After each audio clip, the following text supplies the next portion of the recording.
agama ada tanda-tanda kiamat. Maka orang-orang Kristen percaya dengan antikris.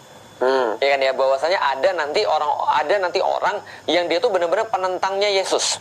Penentangnya Kristus gitu kan, antikris. Orang-orang Muslim percaya Dajjal, itu tanda-tanda kiamat juga, gitu kan ya. Nah, maka ada tanda-tanda kiamat besar, ada tanda-tanda kiamat kecil.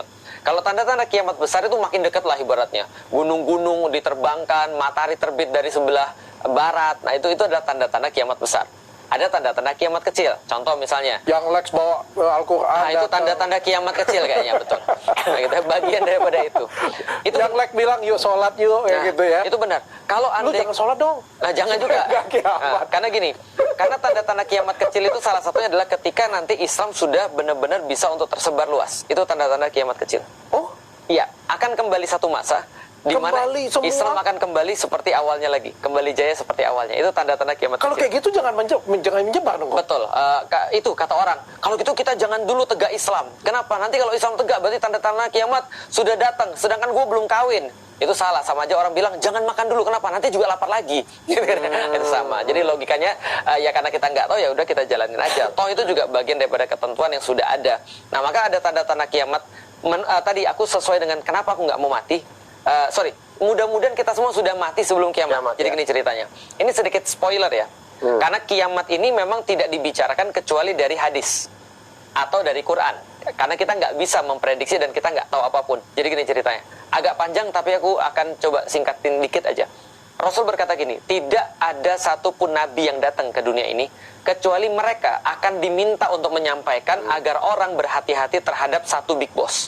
Raja terakhir nih. Waduh. Tapi kan dia raja terakhir di dunia. Iya, betul. Ini raja terakhir menjelang kiamat. Namanya Dajjal. Namanya Dajjal Antikris. Oke, nah, jadi tidak ada satupun nabi kecuali dia diperingatkan bahwa ada bahaya paling besar, fitnah terbesar selama penciptaan manusia dan alam semesta itu adalah Dajjal. Maka dia nanti akan datang.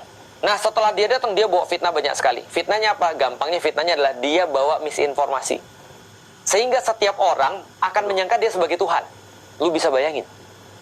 Semua orang nganggap dia sebagai Tuhan. Berarti keimanan itu kan adalah sebuah hal yang paling precious yang orang-orang punya.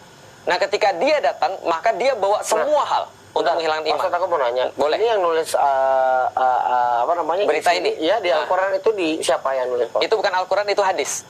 Oh hadis. Nabi ngasih tahu. Oke. Di Al-Quran nggak ada sedetail ini, nggak ada?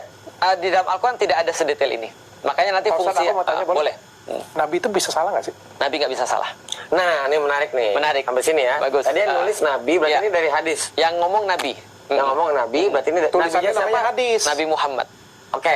Nah, berarti ini kan Nabi Muhammad belum pernah mengalami. Betul. Apakah dia itu pakai perumpamaan atau itu memang benar-benar yang akan terjadi gitu? Bagus. Itu pertanyaan para ulama, Lex. Serius? Lu cocok jadi ulama, Lex. Ulama tuh nanya, ini kiasan atau ini beneran? Apakah mata satu itu adalah mata satu beneran, Dajjal itu? Atau ini kiasan? Apakah ini orang atau institusi? Apakah sebuah negara? Itu masih kiasan, debatable.